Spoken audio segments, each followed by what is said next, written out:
Berawal dari kekesalan pengguna jalan terhadap suara knalpot dari motor yang dikendarai oleh seorang wanita, tiba-tiba dilemparkan petasan di dekatnya, heboh di media sosial.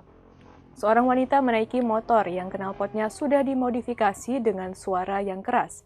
Mendengar suara yang menggelegar tersebut diduga membuat orang-orang di sekelilingnya menjadi resah dan terganggu. Saat suara motornya terus dimainkan dengan keras, tiba-tiba dari arah samping seseorang melemparkan petasan ke arah motor wanita tersebut. Sontak, para pengguna jalan yang sedang melintas dan berada di lokasi langsung ikut terkejut hingga berteriak. Untungnya, petasan yang dilempar tak mengenai wajah si wanita tersebut. Petasan itu meledak di bagian depan motornya. Unggal tersebut sontak menuai beragam komentar dari netizen. Tak sedikit yang mempertanyakan tujuan dari aksi si wanita.